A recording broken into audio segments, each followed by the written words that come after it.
politics of deception and conmanship is back to play with President William Ruto's normal rhetoric of tumeweka, tumetenga, tumepanga back to play. Listen to President William Samoei Ruto citing things that he's done in his administration, whereby we know those are just but pathological lies he is peddling. Mimi nataka niseme kupanga ajira ya vijana is a very important thing.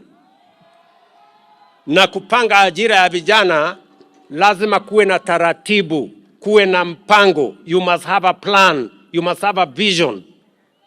Isiwe tu mambo ya kuongea barabarani na huna mpango yoyote.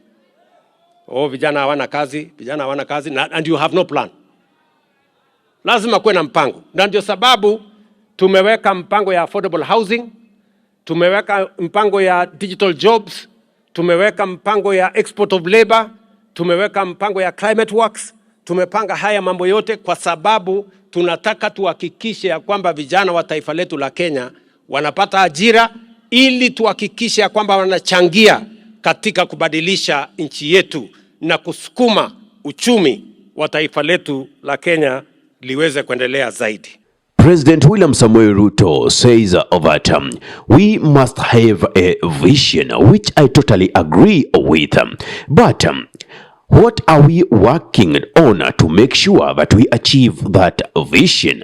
Because as long as we've been seeing from the inception of his presidency to date, there is nothing tangible to see that he's actually working towards ensuring the vision is fulfilled. We are talking about having a country like Madagascar. He's saying we should not be in a mediocre state in the third world category as Kenya.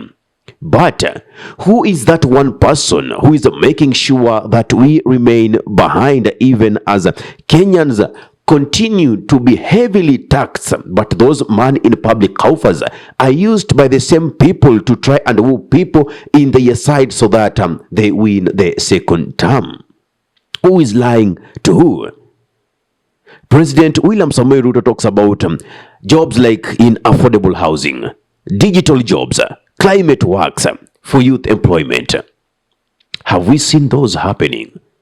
Let us be true to each other. The last time I checked, Alfred Mutua, who was responsible for exporting a labor, I mean, how well or bad did it go? It did go so bad that people took loans expecting to be exported to other countries to do jobs. But did it meet the light of the day? So, Mr. President, you should be having facts on ground before you embark on a campaign trail to tell us of how much progress you've done, whereas that progress is not translating to our normal lives. Anyway, that said and done, President William Samoei Ruto won't miss some sycophants who feel that he's already performed. Those people who are eating from or with big spoons in his administration. I'm talking about Honorable Gumini Gumose, who says that President William Samoei Ruto should be elected and they will ensure his second term. It is the politics of the nation, and you are the prime canon in that respect. We shall ensure you confound the pundits. We shall ensure your second term is done. He is not alone.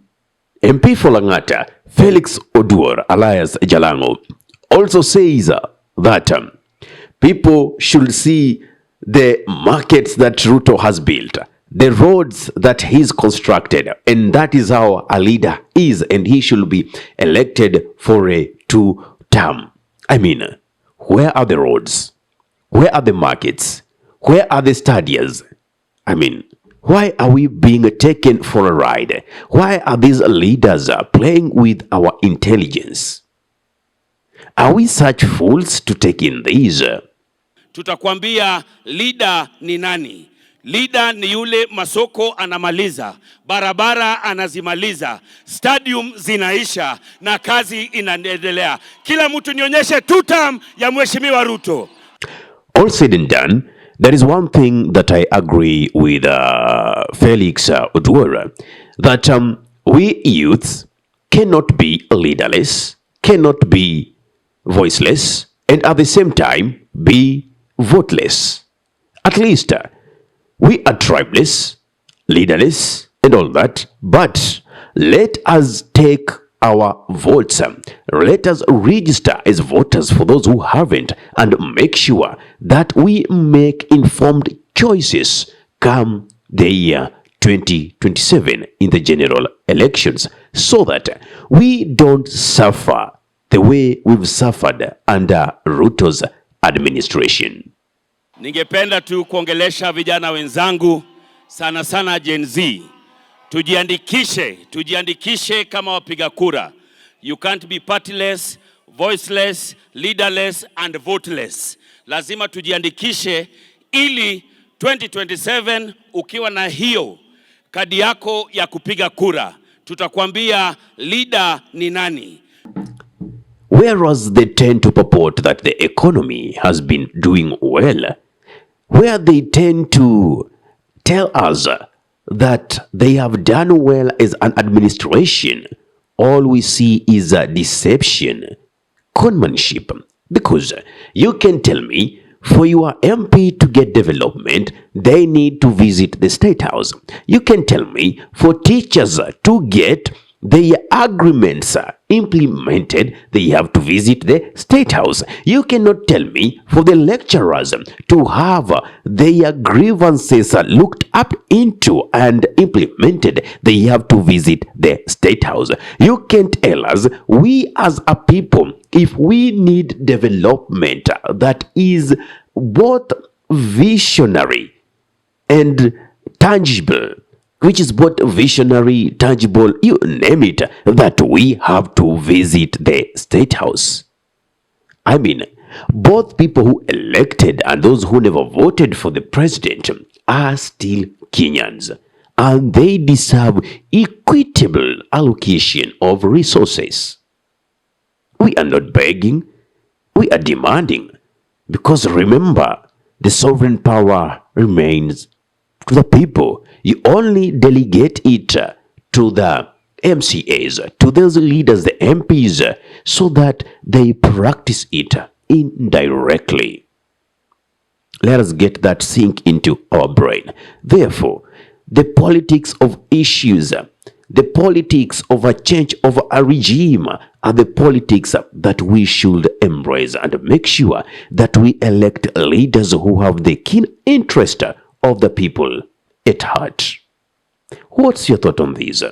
Kindly give me your take in the comment section below. If you're watching from my YouTube channel and you love content of this nature, kindly subscribe and press the notification button, so anytime that we are live or we upload content of this nature, you'll be the very first person to be notified.